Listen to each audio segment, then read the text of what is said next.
Buenos días, buenas tardes, buenas noches. Este es Francisco Ruiz hablando con ustedes de nuevo desde Boston, Massachusetts. Antes de empezar la grabación de hoy, me he tardado más o menos un mes para hacer otra grabación. Es por la guerra. Tengo que expresar mis más dolorosos sentimientos acerca de la guerra en Israel y la muerte de inocentes seres humanos civiles, tanto en Israel como en Gaza, evitando caer en eslogan políticos irracionales instintivos, muy populares en este momento, hasta dentro de muchos intelectuales y académicos amigos míos. He decidido preparar una serie de grabaciones filosóficas acerca del concepto de las guerras dentro de la historia de la especie del animal humano, del Homo sapiens, una materia desarrollada por muchos filósofos históricamente. Pero hablaremos más adelante acerca de las áreas que voy a cubrir en esa serie. Ahora quiero regresar al tópico del que estamos hablando. Hemos llegado al final de nuestras conversaciones iniciadas a causa del racionalismo de Descartes y su prevalente dualismo. Hemos cubierto ya una ramificación de sus refutaciones y contestaciones y descubrimos varias corrientes filosóficas relacionadas con la filosofía de la mente. La última fue el llamado funcionalismo, que es muy popular dentro de la filosofía en nuestros tiempos. Entonces, para terminar esta serie, voy a grabar 2 más episodios. En esta corta grabación, bueno, tal vez no muy corta, no sé, vamos a discutir una refutación en contra del funcionalismo.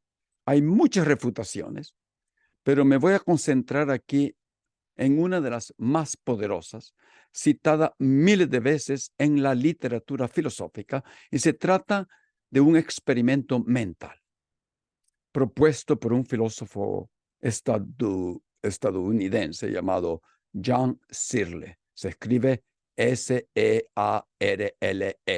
es su apellido, Searle, en 1980. Recordemos brevemente lo que dicen básicamente los funcionalistas.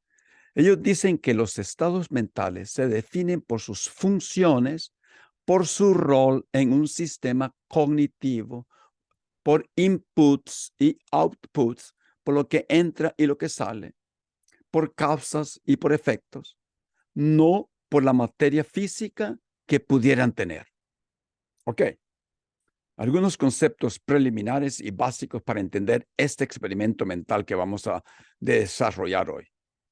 La analogía más frecuente usada por los funcionalistas cuando quieren explicar los estados mentales es su comparación con el programa de una computadora. La mente, dicen estos, es como una computadora que hace funcionar un programa. Nuestro cerebro es la computadora, el disco duro, y el programa que funciona adentro del cerebro es la mente. Son los estados mentales. Todos nuestros sentimientos y todas nuestras ideas, todas nuestras memorias. Estos hasta llegan al punto de postular que toda nuestra mente, todos nuestros deseos y memorias se podrán pronto bajar, descargar y encapsular adentro de una computadora. Esa visión es bastante popular aquí en Boston. En el cuento, escena y escenario de este Mr. Searle va a atacar esa concepción de la mente como computadoras. A ustedes les parecerá un gran ridículo o tontería esa comparación a las computadoras de los funcionalistas, pero existen grandes luminarias intelectuales en grandes universidades famosas del mundo que precisamente afirman que tienen computadoras en estos momentos en sus recintos que ya pueden pensar. No hay que seguir esperando. Básicamente en el último año. Ya tenemos inteligencia artificial. Otro concepto relacionado con las computadoras es lo que quieren decir una computadora digital o binaria, en la que solamente se usan 2 dígitos, el número 0 o el número 1 en una serie, en caso de que ustedes no hayan leído acerca de esto. El 1 se refiere y el 0 se repite en diferentes órdenes, expresando diferentes acciones que la computadora tiene que ejecutar. Todas las computadoras que ustedes tienen enfrente de ustedes en este momento usan un código binario. Un código, por ejemplo, haría que la computadora funcionara como una máquina sumadora. No, este código que le pone atención a los unos y a los ceros, no entiende que el garabato que nosotros llamamos 1, que nosotros escribimos, que es un 1, y ese otro garabato que nosotros escribimos y que nosotros llamamos 0, la computadora no entiende que es un 0. Ni tampoco entiende que si detecta 5 unos ha llegado a la suma de 5. No entiende el concepto representado por el símbolo que representa el número 5. Puede sumar números, muchísimos números, la computadora de ustedes, su teléfono como computadora, solamente detectando unos y ceros, parando y borrando o escribiendo dentro de la fila de dígitos a un 1 o un 0. La computadora digital es lo único que hace, manipula dígitos. Ok, sigamos con la definición de los conceptos. Eso era la computadora digital. El argumento de este filósofo Searle, que se titula en los anales contemporáneos de la filosofía occidental como el argumento del cuarto chino. Nosotros pudiéramos llamarlo el argumento del cubículo chino o de la sala china. Este experimento mental se apoya en la diferencia de los siguientes conceptos. Muy importante. La sintaxis de un idioma y la semántica de un idioma. Bueno, una anécdota personal aquí, cuando yo estaba en el colegio San José en Santa Ana, El Salvador, y en el seminario en Puebla, aprendiendo latín, o pudo haber sido el idioma español, no me acuerdo bien, era un texto. La primera parte del texto o libro de gramática se llamaba morfología, o sea, cómo se escriben las palabras y sus derivados. Y la segunda parte del libro se llamaba sintaxis. Y me acuerdo que hablando de sintaxis era bastante difícil en latín, pero no me acuerdo de haber visto una parte separada del libro, como una tercera parte que se llamaría semántica, porque yo creo que estaba incluida implícitamente en la parte de la sintaxis, porque se entendía que siguiendo las reglas de la sintaxis era suficiente para producir una semántica correcta. Bueno, en nuestro caso de este experimento mental, ¿qué quieren decir estas palabras? Aquí, en este experimento mental, el catedrático Searle incluye en la sintaxis la morfología, la forma de las letras y palabras, por ejemplo, y también se refiere a las reglas y la estructura gramatical que rigen la formación de oraciones y frases que forman el orden correcto de las palabras.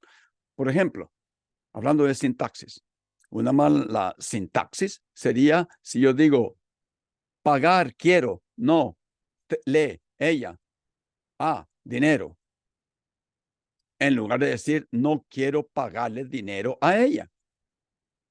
No, la semántica, por otro lado, se refiere al significado y la interpretación de las palabras y las oraciones y cómo se relacionan entre sí para transmitir un mensaje o una idea, un significado. Ok, entonces tenemos sintaxis y tenemos semántica.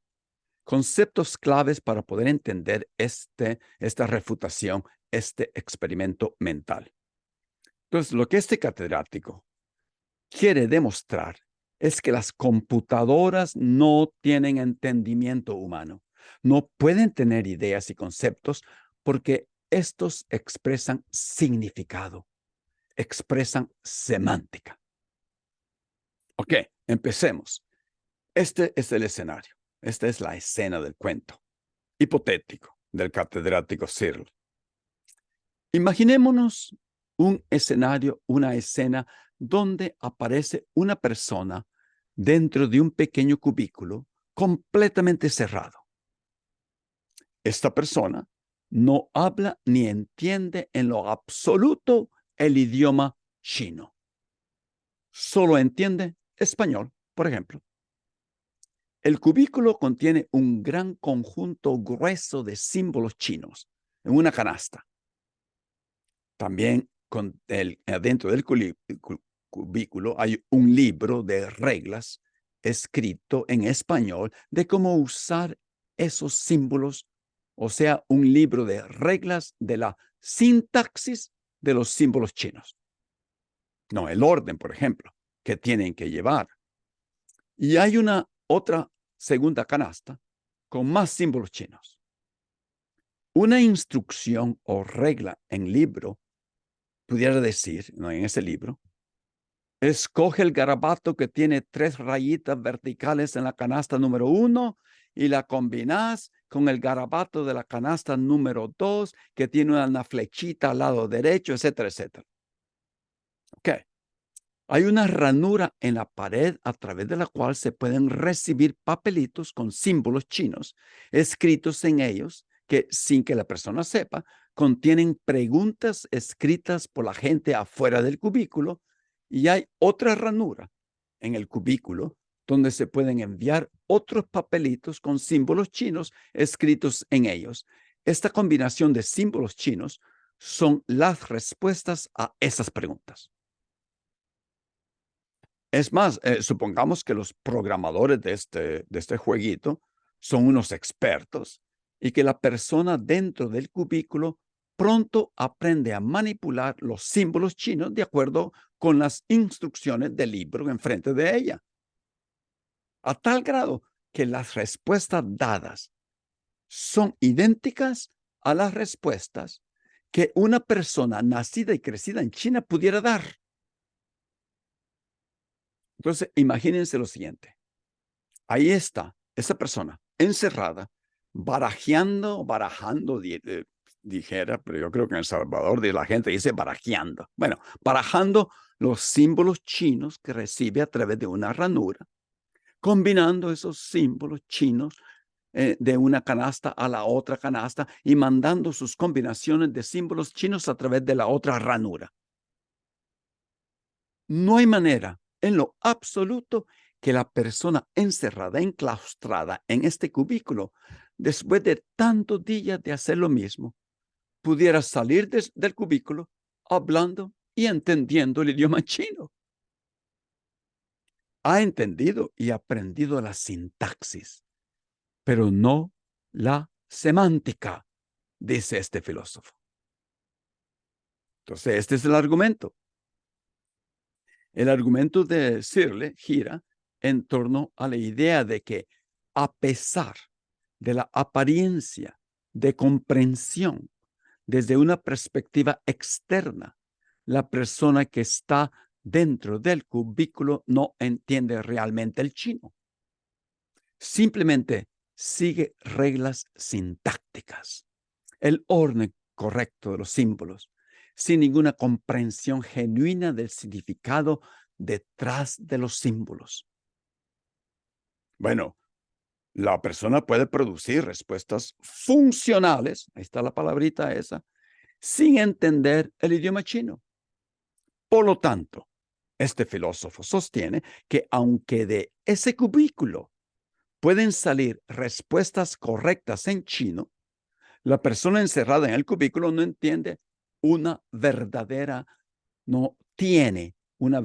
comprensión o conciencia. Esa es la misma situación en la que se encuentra la computadora digital, la inteligencia artificial que tanta bulla está haciendo en este momento. Nosotros, los humanos, les damos las instrucciones de la sintaxis a esas computadoras.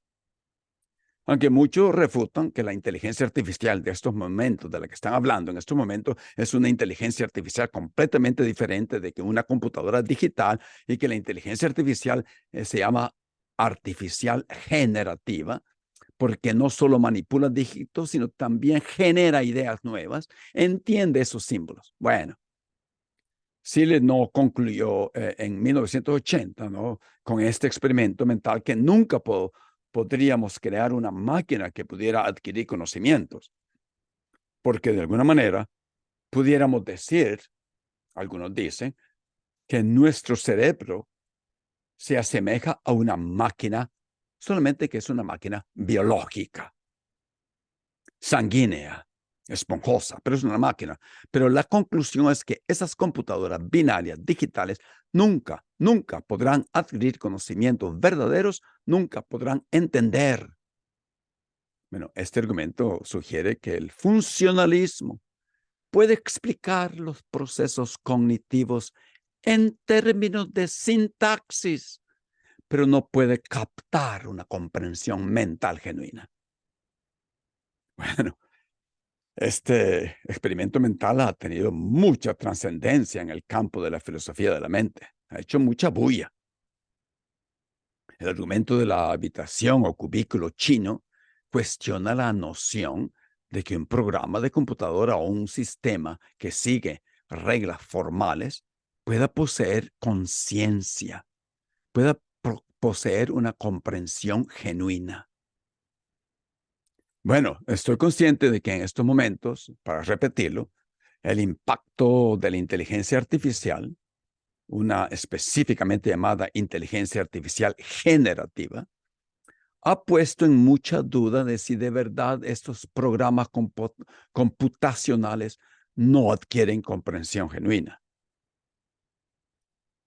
Todos mis amigos del MIT, del MIT o de Harvard piensan que sí la inteligencia artificial puede pensar genuinamente. Bueno, esto lo discutiremos en otra serie de grabaciones que estoy preparando acerca de la inteligencia artificial. Regresemos al experimento mental de Searle.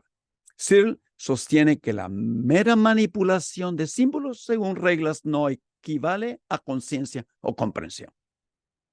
Entonces, esto pone de relieve una limitación del funcionalismo que define los estados mentales en términos de sus roles funcionales dentro de un sistema, sin abordar la cuestión de si esos sistemas realmente entienden o son conscientes. Bueno, hay algunas respuestas y contraargumentos en contra de este experimento mental del cubículo chino, que, como digo, ha provocado muy extensos debates y contraargumentos. ¿No? Algunos críticos sostienen que el experimento mental de Searle no refuta la posibilidad de la comprensión automática, como ya he referido, ya que no tiene en cuenta la complejidad, dice, y la interconexión de los procesos cognitivos en los sistemas de inteligencia artificial del mundo real en este momento. Bueno, esta es exactamente la refutación apoyada en los presentes avances gigantescos en la inteligencia artificial generativa. Lo estoy repitiendo. Y estos que contestan este experimento mental, estos dicen que también sostienen que la comprensión genuina podría surgir de las operaciones colectivas de un sistema, incluso si los componentes individuales no entienden. Una de las metáforas que mis amigos del MIT me dicen es que hay que pensar acerca de esto como usando una metáfora para entender la inteligencia artificial, hay que verla como una gran orquesta sinfónica, me dicen. Ok, que produce un sonido extraordinario de sus instrumentos individuales. Pero me dicen, no nos podemos enfocar en lo que el primer violinista está tocando en un momento específico. Tal vez está tocando una frase musical completamente atónica y horrible. Sin embargo, el argumento de la habitación o cubículo chino sigue siendo un desafío a examinar las premisas del funcionalismo y las teorías computacionales de la mente. En resumen, El argumento de la habitación china cuestiona la idea de que un sistema puede poseer comprensión y conciencia genuina únicamente siguiendo reglas o algoritmos formales. ¿No? Y plantea unas preguntas importantes sobre la naturaleza de la inteligencia artificial, muy de moda en este momento. La conciencia y las limitaciones del funcionalismo para explicar la mente esas limitaciones son bastante profundas. Ok, aquí terminamos la primera grabación refutando al funcionalismo. Muchas gracias por estar conmigo y espero que nos veamos pronto por la próxima grabación. Gracias.